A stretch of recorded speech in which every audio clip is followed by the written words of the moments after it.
Katapusan mo na, Lolong!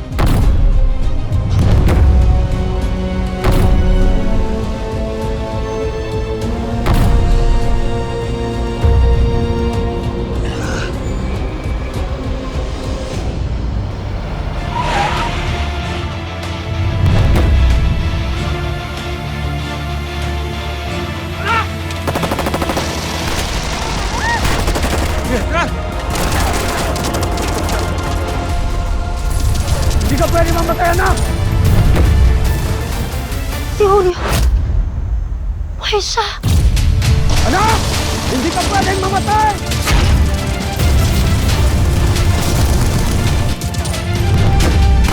Mahahayop kayo! Huwag niyong pagtulungan ang anak ko! Buhay pa yung Julio na yan. Bakit nakikilam? Lolong! Lolong! Anak, hindi ka pwede mamatay! Tulungan niyo anak ko! Bisa niyo! Hayop kayo!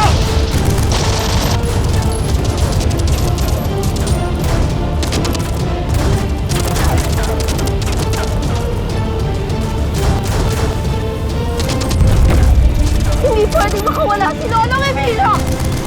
Patayin niyo siya kahit anong mangyari! Anak, kailangan kitang ialis dito! Meron ba si Julio? Narinig niyo ba yun? Tinawag ni Julio na anak niya si Lolong! Anak ni Julio, yung damuhong Lolong na yan! Makabas na! Tara, lusap!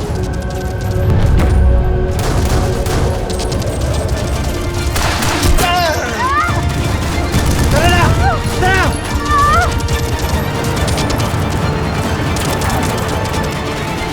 What are you willing to sacrifice in the name of love?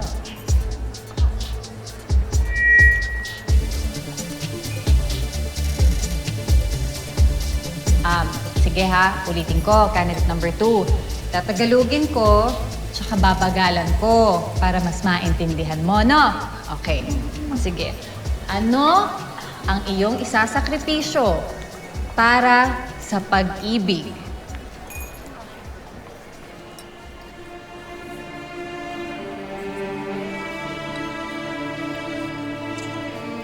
Epal talaga yan si Rika. Wala po akong hindi kayang ibigay para sa pagmamahal. Siyempre, hilig kasi sa lalaki. Baliw talaga sa pag-ibig yan eh. Sino ba?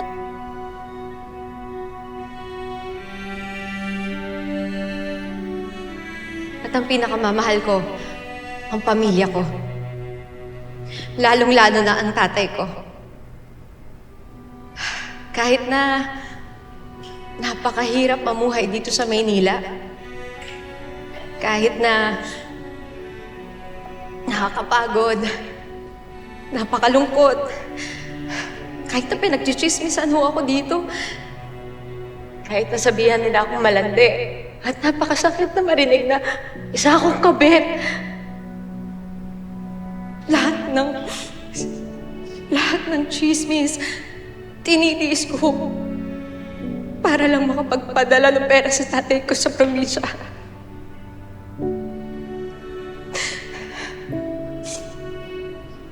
Alam niyo, maraming hindi may alam sa kwento ng buhay ko. Simula nung iniwan kami ng nanay ko, ang tatay ko ang tumayong ilaw at haligi ng tahanan namin. Siya lahat. Binuhos niya ang lahat ng pagmamahal sa amin. Hanggang sa nagkasakit siya sa puso. Sabi ko, Tay, baka kaya nagkasakit ka sa puso dahil sobra-sobra na yung pagmamahal mo sa amin.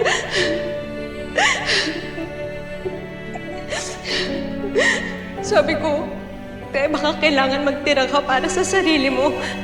Hindi yung kami na lang palagi. Tay, magtira ka para sa sarili mo. Sabi ko, Alam niyo ang sagot niya. Sabi niya, "Anak,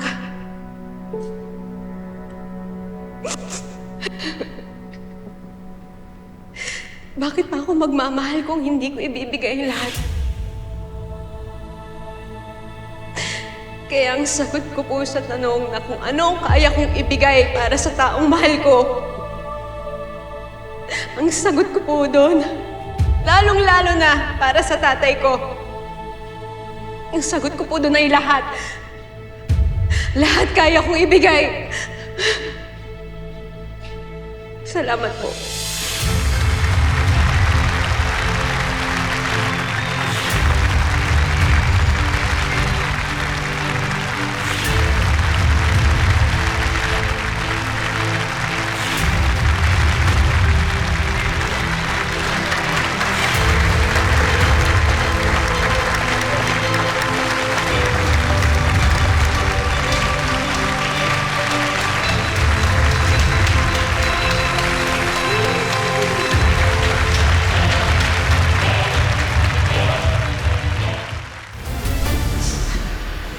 Ay, nakakainis. Nakakainis yung tetet na yan. Tsaka bakit parang ako yata yung nakainom ng pampapurga? Pinapawisan ako ng malamig. Oo, nakakainis.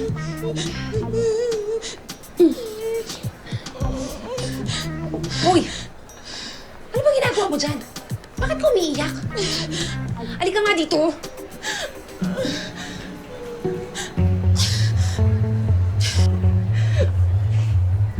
Bakit ka ba umiiyak? Kaya kasi yung sagot ni Tete Tit. Tamang-tama ko, Mars.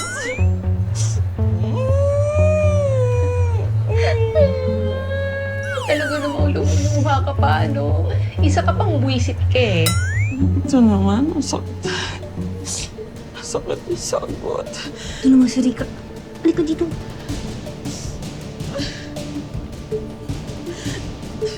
Sige, iiyak ka pa.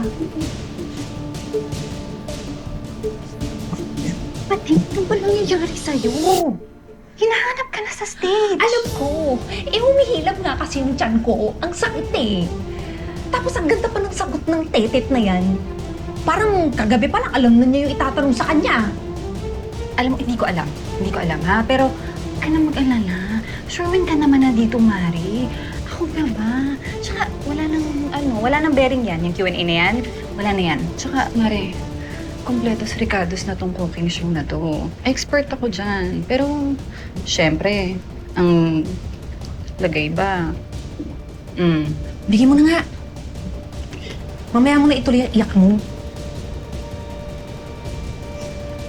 Oh, yan. Bilhin mo na yung mga hurado, ha? Kasama na yung sayo dyan. Basta sisiguraduhin mo, ako ang mananalo dito sa pageant na to, ha? Huwag na bahala. Aray ko. Sandali muna, humihilab yung dyan ko. Ano ba naman to? Katubig, ha?